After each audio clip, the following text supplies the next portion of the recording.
Have you ever wondered what goes through a soldier's mind in those long, quiet moments before a battle? It's not the thunder of explosions or the chaos of combat that often defines their experience, but the silence.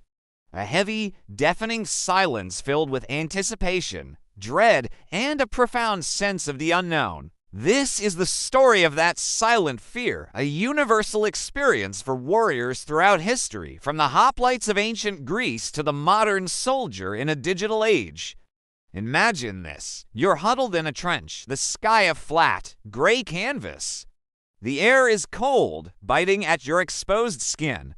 Hours ago, you were joking with your comrades, sharing stories of home, trying to distract yourselves. But now, a hush has fallen. The only sounds are the rustle of gear, the soft thud of a nervous foot tapping the earth, and the frantic beating of your own heart. Every soldier around you is lost in their own world, their faces etched with a mixture of focus and apprehension. This is the waiting game. This waiting is a unique form of psychological torment. Your senses are on high alert. Every distant sound could be the signal. Every shadow could be the enemy. Your mind races, replaying training scenarios, thinking about loved ones, questioning everything. Will I be brave enough? Will I see my family again? Will the person next to me, my friend, make it through? These are the questions that echo in the silence. It's a fear not of the fight itself, but of the possibility of the fight. Historians and veterans alike tell us that this period of waiting is often more terrifying than the battle itself. In combat, there's no time to think. Adrenaline takes over. You react, you move, you follow your training. Your mind is focused on the immediate task of survival. But in the quiet before, there is nothing but time.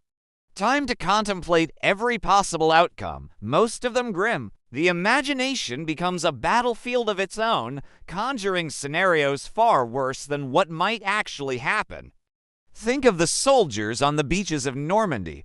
For hours, they were packed into landing craft, tossed by the waves, a symphony of engines and seasickness their only company before the ramps dropped. What were they thinking? They knew what lay ahead. They had been briefed, but knowing and experiencing are two vastly different things. In that suspended time, each man was alone with his thoughts, staring at the gray horizon that held his destiny. He was preparing to step from the relative safety of the boat into a storm of lead. The fear in those moments must have been palpable, a physical weight in the pit of the stomach. This experience isn't just about fear, though. It's also about a profound sense of camaraderie. You look at the person next to you, and you see the same silent tension in their eyes. You don't need to speak. There's a shared understanding, a bond forged in that crucible of anticipation. A simple nod, a hand on the shoulder, these small gestures become lifelines. You're all in this together, and that shared vulnerability creates a connection stronger than almost any other. This bond is what helps soldiers endure the unendurable. It's the knowledge that you are not alone in your fear. And then there are the rituals, the small, repetitive actions that provide a sliver of control in a situation that feels completely out of control. A soldier might meticulously clean their rifle for the 10th time, even though it's already spotless. Another might reread a letter from home, the familiar handwriting a comforting anchor to a world of peace and love. Some might pray, others might joke, using humor as a shield against the creeping dread. These rituals are mental fortifications, ways of keeping the overwhelming fear at bay, even if just for a moment. Let's consider the psychological aspect more deeply. Experts call this anticipatory anxiety. It's the stress that builds up before a predicted negative event. The body is flooded with stress hormones like cortisol and adrenaline.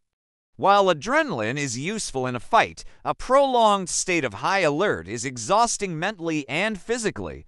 By the time the battle actually begins, a soldier might already be drained from hours of this internal struggle. This is why mental resilience is just as crucial as physical strength for a soldier. The ability to manage this silent fear is a key survival skill. This isn't just a historical phenomenon. Today's soldiers experience it too, perhaps in different settings. It might be the silence inside an armored vehicle moving towards a conflict zone, the quiet hum of a helicopter flying over hostile territory, or the tense stillness while on watch at a remote outpost. The technology has changed, but the human element, the core experience of waiting for the unknown, remains the same.